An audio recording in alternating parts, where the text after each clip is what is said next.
कर डाली गई। कहा गया 24 से 36 घंटों में भारत जो है हमला कर सकता है। देखिए, आजकल का जमाना जो है वो कम्युनिकेशन वारफेयर का भी है।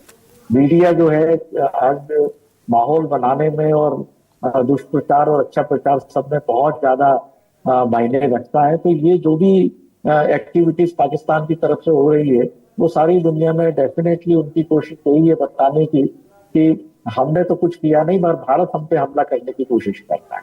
प्रधानमंत्री जी का जो कल बयान आया है उसमें उन्होंने कहा है कि हमने सेना को पूरी छूट दी है कि वो आतंकवाद पे किस तरह से उसको अटैक करते हैं, कैसे उसको टैकल करते हैं। तो प्रधानमंत्री जी ने बहुत ही नपेस्ट हुए शब्दों में ये बात कही आतंकवाद के खिलाफ, क्योंकि आप ओपनली किसी भी कंट्री के लिए आप ये नहीं कह सकते कि हम उस पर हमला करें। भारत ने आज तक कभी हमला किया नहीं। 71 वार में भी वहां पे पाकिस्तान को फोर्स किया गया एक तरह से, कंपेल हो गए कि वो भारत के ऊपर अटैक करे और उसको हमने रिटेलिएट किया।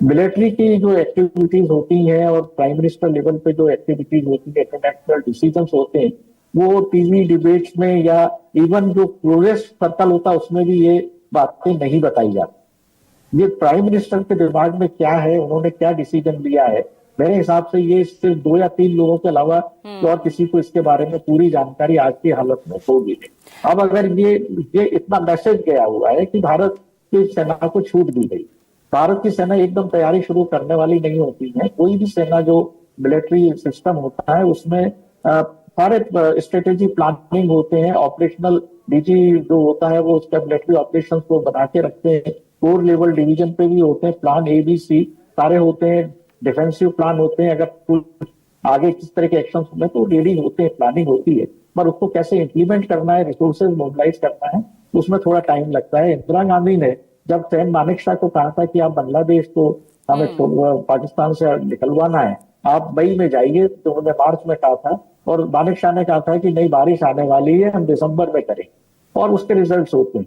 अब क्या, जहां तक सवाल है आर्मी का जो होता है टारगेट जो उन्होंने दिया होगा, आर्मी जो है वो वार नहीं लड़ती, ऑपरेशंस करती।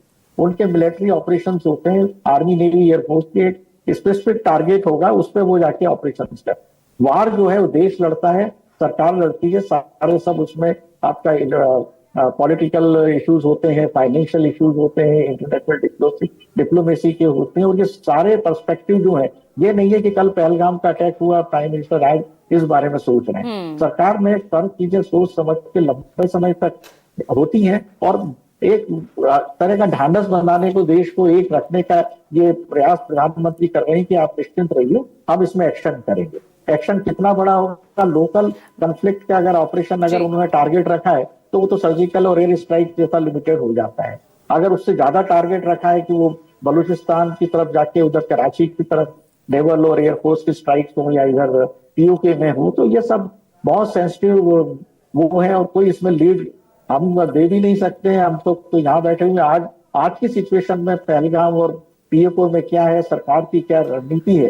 पर एक बात मैं आपको निश्चित तौर से बता सकता हूँ, जो भी मेरा अनुभव भारत सरकार के साथ काम करने में हायर एचलॉन में भी रहा है, और प्रधानमंत्री की एक्टिविटीज जिस तरह से वो डिसीजन मेकिंग करते हैं, बहुत ही अच्छी तरह से ऑब्जर्व करके मैंने देखा है। और मैं पूरी तरह से निश्चिंत हूँ कि प्राइम मिनिस्टर बहुत डिसिसिव है, और इन मामलों में सीक्रेसी सबसे इंपॉर्टेंट होती है, और वो सीक्रेसी ना मुझे पता लगेगी ना आपको पता लगेगी। मैं तो समझता हूँ डिफेंस मिनिस्टर को भी इसके बाद में ही खबर लगेगी। Prime minister, CDS and NSA level के आगे शायद, क्योंकि जितने लोगों के पास में खबरें जाती हैं उतना प्रोग्राम लीक होता है। तो बिल्कुल टॉप सीक्रेट मिशन ये होते हैं। कब होंगे, अब उन्होंने सरकार ने सेना को टाइम दे दिया कि आप डिसाइड करिए। इट मीन्स इसमें कल भी हो सकता है और लंबा समय भी लग सकता है। धैर्य की जरूरत है हमारे। बिल्कुल, तो सीक्रेसी और वो सरप्राइजिंग एलिमेंट ना हो, ये तो ऐसा हो ही नहीं सकता।